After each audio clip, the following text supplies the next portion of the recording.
Vamos começar a puxar mais para o nosso ambiente cristão, nosso ambiente espírita, e por não dizer, já que uma grande parte dos espíritas assim se autodenominam, do ambiente espírita cristão ou do ambiente espírita religioso, ainda que a religião espírita seja uma religião também manontropa, uma religião transversa, uma religião não bem estruturada nem estigmatizada, justamente porque há muitas formas de entender o espiritismo. Vou pedir para que coloque a questão número 4 na lousa. Márcio, no preâmbulo da sua tese, você faz uma costura muito interessante entre Jacan, Butler e Leonardo Boff. Né? O Boff é mais próximo da gente, inclusive um enteado do Boff mora aqui em Florianópolis, com o qual nós temos muita proximidade.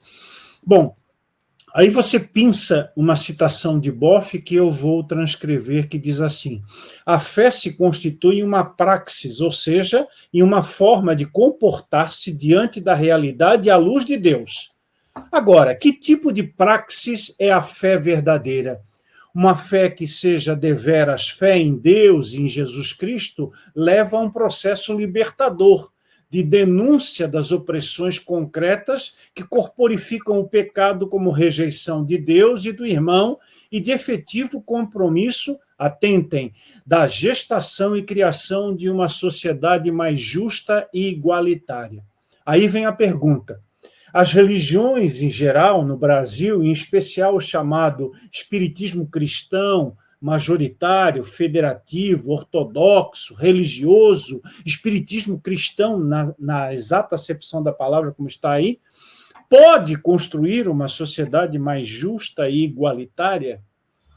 É uma pergunta. E, complementarmente, a outra. Se não faz, pode, mas não faz. Como poderia fazer, Márcio? Eu responderia a você de uma maneira assim muito curta, muito direta, muito objetiva, de que o espiritismo cristão, religioso, né, esse espiritismo mais ortodoxo, majoritário que a gente tem no Brasil, ele pode sim contribuir para a transformação da nossa sociedade numa sociedade mais democrática, mais igualitária, mais justa, desde que ele se reconecte com Jesus de Nazaré. Esse é o problema, né? É preciso que o espiritismo dito cristão se reconecte com Cristo, com a própria proposta que aquele profeta rebelde da Galileia nos trouxe, né? Jesus, ele não é um espírito de luz desencarnado da vida.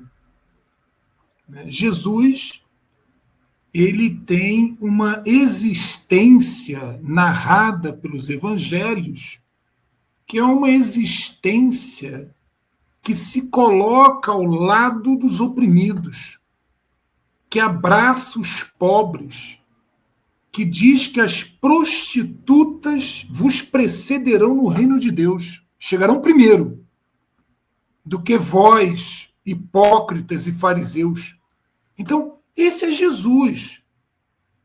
Jesus é um camponês, de acordo com as pesquisas, né, sobre Jesus histórico, é um camponês de uma região pobre, periférica, né, e que traz uma pregação com uma radicalidade ética nos moldes da tradição profética judaica, né? Você lê o livro de Isaías, o livro de Amós, e toda uma tradição profética alinhada com os oprimidos e contra os opressores. Isso é uma tradição que já está presente no profetismo judaico. Jesus, como um pobre camponês, ele vai nessa mesma esteira, né?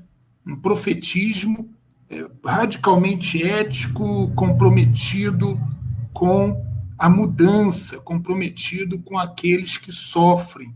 Então, ora, se o espiritismo cristão poderá contribuir para uma sociedade brasileira mais justa, mais democrática, mais igualitária, sim, ele pode, na medida em que ele se reconecte com aquilo que ele diz seguir, com a fonte. O problema é que, para o setor majoritário do espiritismo brasileiro, o Jesus que eles cultuam não é o Jesus da história, não é o Jesus dos evangelhos. É uma espécie de Cristo fora da vida, uma criação mítica, um tal de governador planetário. Governador planetário. Agora, imagine cada um de nós, se essa tragédia que vivemos hoje no planeta, fruto de uma ordem capitalista, neoliberal, reprodutora de desigualdades e de exclusões, imagine se Jesus ia ser o governador disso. Veja que rabiola colocam no colo de Jesus como governador.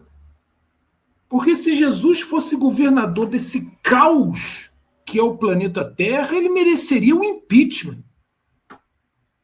Porque seria um desgoverno.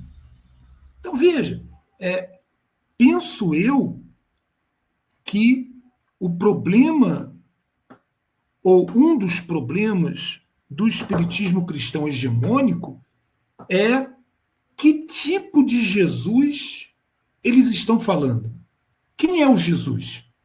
É o Jesus de Nazaré, o camponês pobre, defensor de uma radicalidade ética, contestatória do poder, tanto do poder romano quanto do poder religioso do Sinédrio? É esse Jesus que os espíritas seguem? Ou é uma criação mítica, um tal de meigo rabi da Galileia, que é uma construção mítica de parte dos setores mais conservadores do espiritismo brasileiro, que não tem lastro histórico, que não tem lastro no testemunho mesmo do que há de melhor dos evangelhos, tanto dos evangelhos canônicos, como também daqueles evangelhos que não fazem parte do cânon. Esse me parece ser o nó gáudio, né, dessa conversa. De que Jesus nós estamos falando, de que cristianismo nós estamos falando e de que espiritismo nós estamos falando. Tudo se conecta.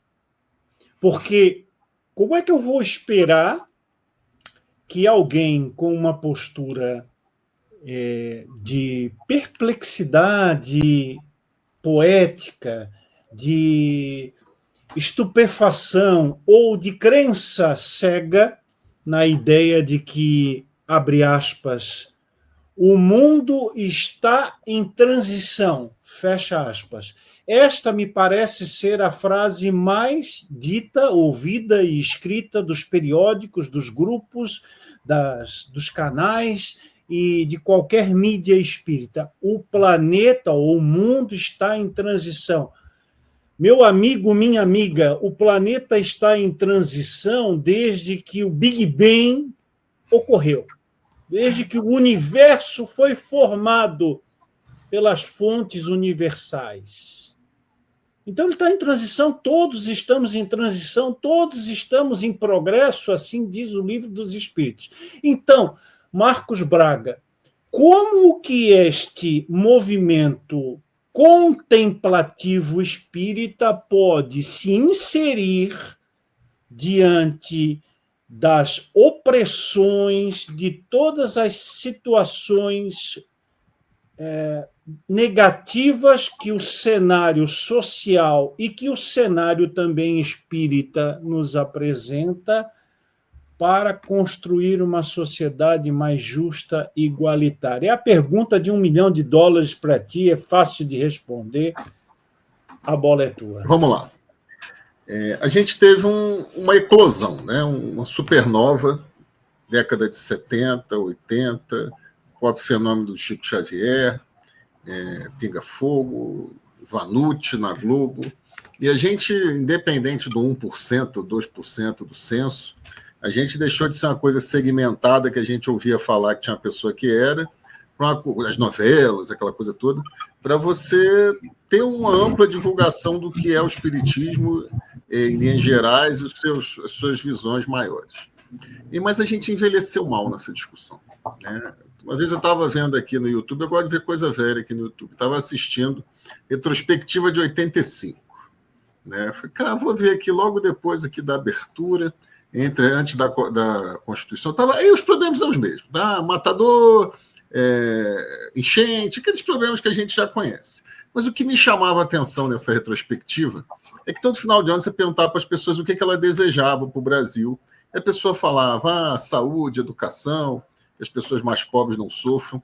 Havia um sentimento de participação, aquele pós-governo militar, um sentimento de interdependência. A gente estava vendo uma crise econômica muito forte.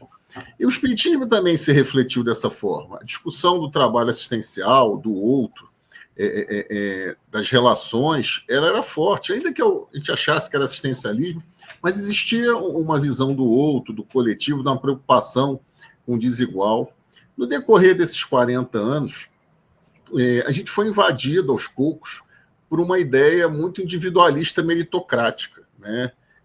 De que as pessoas têm o que elas têm porque elas merecem, botando o amor dentro de uma caixa. Isso também nos invadiu. E aí foi diminuindo essa discussão da prática do bem, da interação, de um mundo melhor, de nós tenhamos uma vida melhor, e começamos a ter uma discussão de uma evolução individualizada, de uma evolução que é um problema só nosso, e aí isso foi tomado por outras ideias também. Então, para que a gente possa realmente fazer essa diferença, a gente precisa entender esse resgate dessa interdependência, dessa coisa do convívio em sociedade, de um precisar do outro, né? Isso chamado pelas pessoas de coletivismo, na verdade, é a essência da sociedade. O problema de um é o do outro. A gente reencarna aqui junto. Eu não reencarno para espiar uma coisa com o Marcelo. Eu reencarno para espiar um contexto como um todo. Também tem coisas com o Marcelo, com o Joãozinho, com o Pedro, mas é um contexto. A gente tem uma corresponsabilidade pela realidade que a gente vive, pelas coisas que a gente deixa acontecer. Então, esse ideal do mundo melhor, ele foi substituído por um idealismo filosófico de jogar tudo na vida de lá e tudo no individualismo, né? Teologia da prosperidade, essa coisa toda. Então, não tem como a gente falar. Eu já vi gente em trabalho assistencial virar e falar assim, mas essa pessoa aqui também está na rua, né? Porque também não faz por onde. A gente foi se endurecendo nesse sentido, e isso dificulta essa percepção. Isso está dando nó na cabeça de todo mundo, porque a essência do espiritismo, né, fora da caridade não há salvação, mas não é a caridade só no sentido da prática específica, né, de olhar para o outro, a própria mensagem de Jesus, como o nosso amigo Márcio falou, né, do amor ao próximo, ela está entrando em choque. E aí, né, surge um outro Jesus, né, e voltando para a questão da escravidão, né, como naquele filme lá do 12 anos de escravidão, né, um dos caras que escravizava com a Bíblia embaixo do braço. Então aí a gente achou um novo Jesus, um Jesus que agora ele é individualizado, ele é armado, toda hora o negócio que deu chicotada lá na feira volta, toda hora eu vejo voltar isso. Então a gente fica moldando essa figura de Jesus de Nazaré, que talvez seja a figura mais moldável nos últimos 2000 anos, né? Já foi de tudo, já foi para rei, já foi para violência, para guerra, e moldamos e deturpamos. Acho que talvez a gente esteja vivendo uma era de grande deturpação de ideias principais para moldar os nossos interesses, às vezes políticos, às vezes econômicos, né, às vezes de ocasião. Então, acho que esse é o ponto. Se não romper esse pacto que a gente fez com esse individualismo meritocrático crasso, a gente não vai conseguir avançar em nada nisso aí.